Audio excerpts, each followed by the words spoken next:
So the other day I got a question about intuition. Should we trust it or should we mistrust it, distrust it? And so the question was, a lot of devotees say that we shouldn't trust our intuition because we are contaminated, conditioned souls, and our intuition will misguide us. And so the question was, is that true? And this is really important because this verges on the whole consciousness of a cult, being mesmerized and controlled by someone who tells you to turn off basically your mind and just listen to me. So I want to talk about that.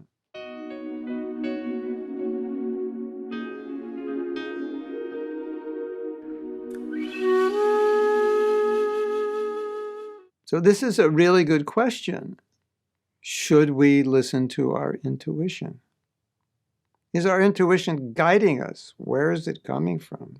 Is it Krishna? Is it Maya?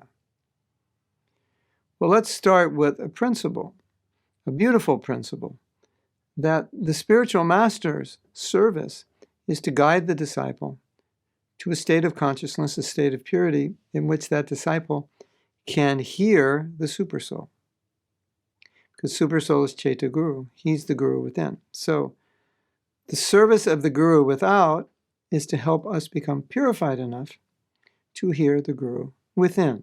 Now, I was with Srila Prabhupada. I had the fortune of being with Srila Prabhupada, and he was talking about intuition. And he didn't like this word intuition.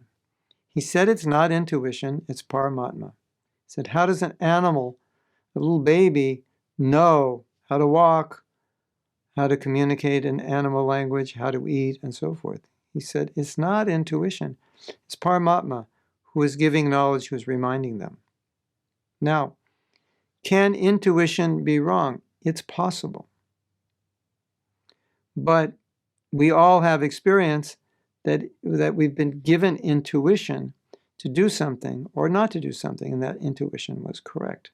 So I would never tell devotees, don't listen to your intuition, unless I was a bona fide cult leader, then I would. But I'm not practicing to be a bona fide cult leader, so I would never tell devotees, turn off your intuition. It has nothing to do with your Krishna consciousness. I would say, turn it on, listen to it, but listen to it with caution or care, because sometimes you could be misguided based on maybe misunderstanding facts. So if I have the wrong information, then my intuition says, do this based on wrong information.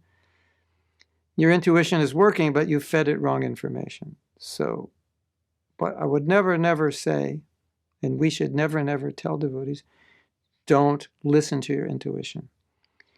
I've experienced I've experienced personally, but also from many devotees who told me they didn't listen to their intuition because they felt that it's just Maya, and their authorities were telling them to do something which intuitively they felt was not going to work out, was not right for them, or maybe not even morally correct, or at least against their own integrity. But being submissive to their authorities, as they should be, as they're taught to be, they listened. And lo and behold, later on, it didn't work out, and they realized I should have listened to my intuition. So this is not an isolated incident. Many devotees have told me this. And so I generally say, if your intuition is especially strong, then you definitely need to pay attention. So at least the conclusion of this question is, at least pay attention to your intuition. If you're not sure, you can ask more senior devotees, what do they think? If the intuition is very strong, then generally speaking, we can take that is Krishna telling us, do this, don't do this.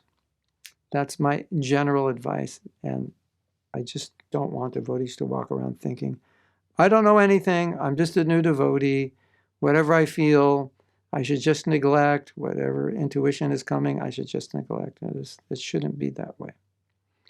Your intuition brought you to Krishna consciousness, didn't it? So couldn't be that bad, right? Your sincerity connects with Supersoul, and then he guides you.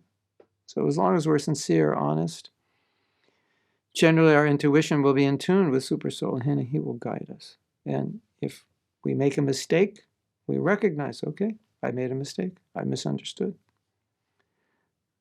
But don't turn it off, because it's Krishna, generally Krishna guiding you. Hare Krishna.